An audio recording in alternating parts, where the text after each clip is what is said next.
श्री गणेशाय नमः। जय श्री महाकाल। हर हर महादेव। भक्तों, कल की कथा में हमने सुना था कि शिवलिंग किस प्रकार से बनाया जाता है और शिवलिंग के कितने प्रकार होते हैं। भक्तों, आज की कथा में हम जानेंगे शिवलिंग के विविध उपचारों द्वारा उनका पूजन करने की विधि और मंत्र जाप करने का प्रयोग जानेंगे। किस प्रकार से भगवान शिव का शिवलिंग का पूजन पाठ करना चाहिए जिससे पूर्ण फल प्राप्त होता है।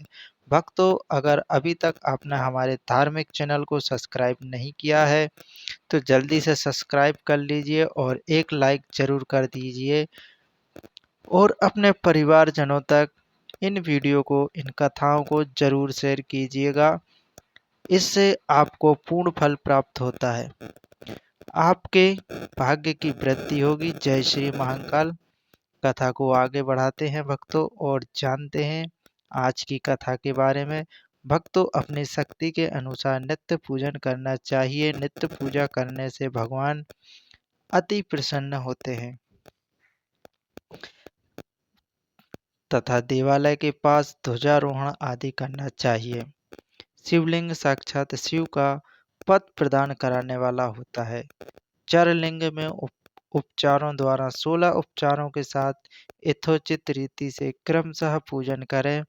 यह पूजन भी शिव पद प्रदान कराने वाला होता है। भक्तों, आवाहन, आसन, अर्ध पद, पद्म अंग और अचमन अभ्यंग पूर्वक स्नान, वस्त्र एवं यज्ञोपवीत, गंध पुष्प धूप दीप नैवेद्य तंबूल और विसर्जन।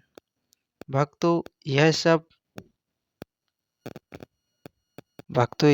भक्ति के विशेष अंग कहे गए हैं जिनके द्वारा भगवान शिव का पूजन करना चाहिए। भक्तों, यह 16 उपचार अथवा अर्ध से लेकर नैवेद्य तक विधिवत पूजन करें। अभिषेक, नैवेद्य, नमस्कार और तर्पण, यह सब यथाशक्ति नित्य करना चाहिए। भक्तों, इस तरह किया हुआ शिव का पूजन शिव पद की प्राप्ति कराने वाला होता है। अथवा किसी मनुष्य के द्वारा स्थापित शिवलिंग में या फिर ऋषियों द्वारा स्थापित शिवलिंग में या देवताओं द्वारा स्थापित शिवलिंग में, अपने आप प्रकट हुए स्वयंभू शिवलिंग में तथा अपने द्वारा नूतन स्थापित किए हुए शिवलिंग में भी उपचार समर्पण पूर्वक जैसे तैसे पूजन करने से या पूजन की सामग्री देने मात्र से भी मनुष्य ऊपर जो कुछ कहा गया है वह सब सारा का सारा फल प्राप्त कर लेता है। भक्तों, क्रमशः परिक्रमा और नमस्कार करने से भी शिवलिंग और शिव पद की प्राप्ति कराने वाला होता है। यदि नियम पूर्वक शिवलिंग का दर्शन मात्र कर लिया जाए तो यह भी कल्याणप्रद होता है। मिट्टी, आटा, गाय के गोबर, फूल, कनेर, पुष्प, फल, गुड़, मक्खन, भस्म अथवा अन्न से भी अपनी रुचि के अनुसार शिवलिंग बनाकर तद अनुसार उसका पूजन करें अथवा प्रतिदिन 10,000 प्राणों मंत्र का जाप करें अथवा दोनों संध्याओं के समय 1,000 प्राणों का जाप किया करें। यह कर्म शिव पद की प्राप्ति कराने वाला होता है। भक्तों, ऐसा जानना चाहिए। मेरे प्रिय भक्तों, जप काल में मकरांत प्राणों का उच्चारण मन की शुद्धि कराने वाला होता है। समाधि में मानसिक जप का विधान बताया गया है तथा अन्य सब समय भी उपांशु जाप ही करना चाहिए। भक्तों, उपांशु जाप का मतलब है कि इतने धीमे धीमे स्वर में उच्चारण करें कि उसे कोई दूसरा व्यक्ति न सुन सके। ऐसे जाप को ही उपांशु जाप कहते हैं। भक्तों, नाद और बिंदु से युक्त ओमकार के उच्चारण को विद्वान पुरुष समान प्राणव मानते हैं। यदि प्रतिदिन आदर पूर्वक 10,000 पंचाक्षर मंत्र का जाप किया जाए अथवा दोनों संध्याओं के समय 1,000 यानी कि 1,1 सहस्त्र सुबह शाम जाप किया जाए तो उसे शिवपद की प्राप्ति कराने वाला समझना चाहिए। ब्राह्मण के लिए आदि में प्राणों से युक्त पंचाक्षर मंत्र अच्छा बताया गया है। कलश से किया हुआ स्नान, मंत्र की दीक्षा और मातृकाओं का न्यास, सत्य से पवित्र अंतरण वाला ब्राह्मण तथा ज्ञानी गुरु, इन सबको उत्तम माना गया है। द्विजों के लिए नमः शिवाय के उच्चारण का विधान है भक्तों, और द्विजित्तरों के लिए अंत में नमः पद का प्रयोग की विधि है, अर्थात शिवाय नमः इस मंत्र का उच्चारण करें। भक्तों, स्त्रियों के लिए भी कहीं कहीं विधि पूर्वक नमो अंतः उच्चारण का भी विधान है, अर्थात वे भी शिवाय नमः का ही जाप करें। कोई कोई ऋषि ब्राह्मण की स्त्रियों के लिए नमः पूर्वक शिवाय के जाप की अनुमति देते हैं, अर्थात वे नमः शिवाय का जाप करें। भक्तों, पंचाक्षर मंत्र का 5 कड़ों जाप करके मनुष्य भगवान सदाशिव के समान हो जाता है। 1, 2 या अथवा 3, 4 करोड़ जाप से क्रमशः ब्रह्मा, विष्णु, रुद्र तथा महेश्वर का पद प्राप्त होता है, अथवा मंत्र में जितने अक्षर हैं उनका पृथक पृथक 1-1 लाख जाप करें, अथवा समस्त अक्षरों का एक साथ ही जितने अक्षर हों उतने लाख जाप करें।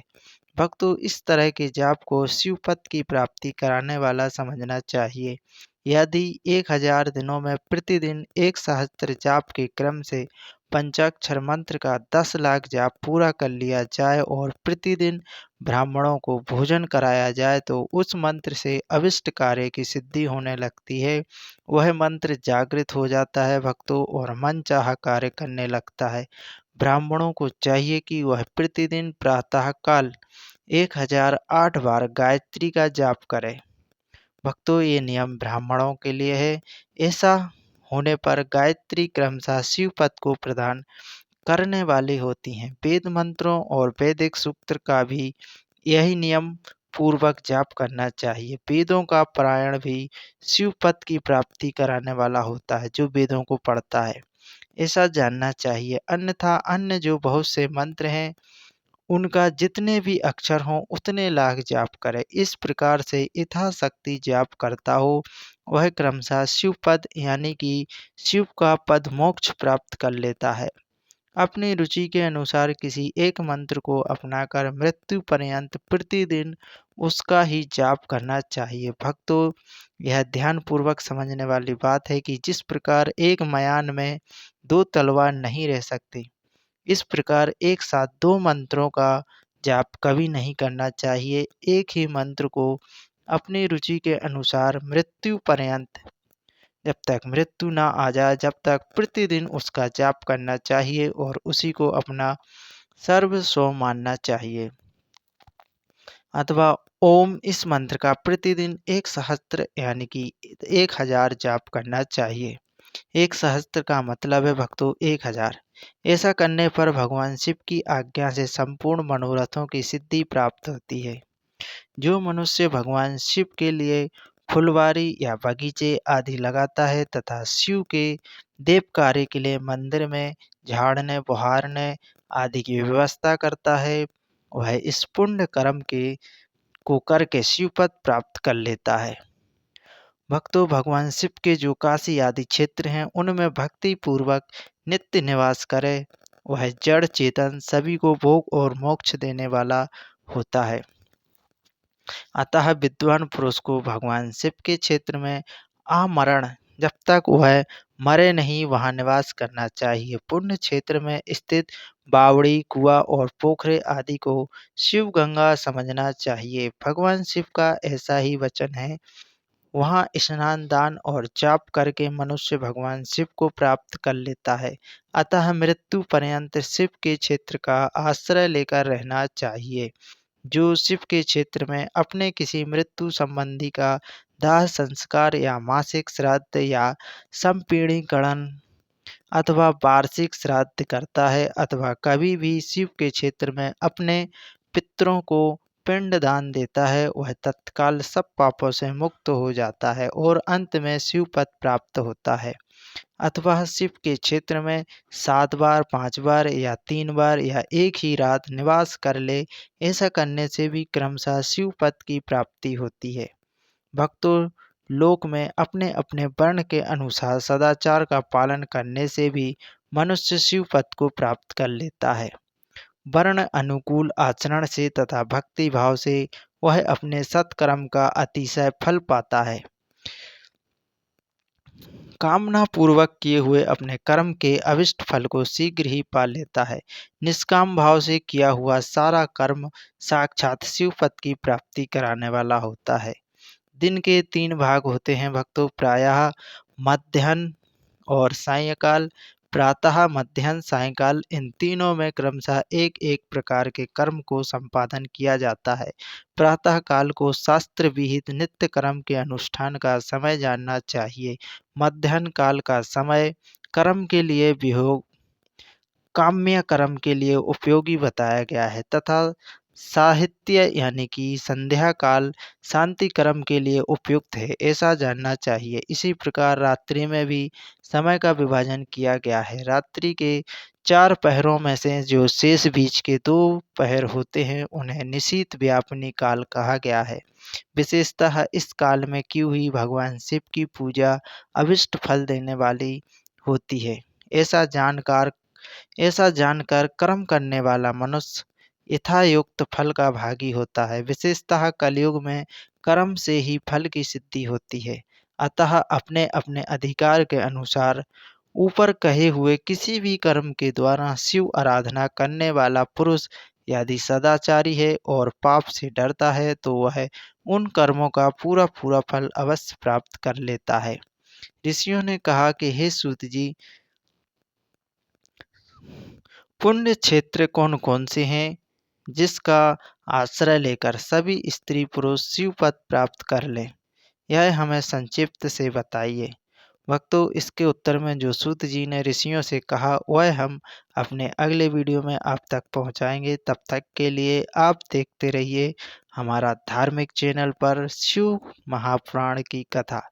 जय श्री महाकाल, हर हर महादेव। भक्तों, अगर अभी तक आपने हमारे धार्मिक चैनल को सब्सक्राइब नहीं किया है तो एक प्यारा सा लाइक करके सब्सक्राइब जरूर करें और बगल में बने बेल आइकन को जरूर दबा लें ताकि ऐसे ही नए नए वीडियो आप तक पहुंचते रहें।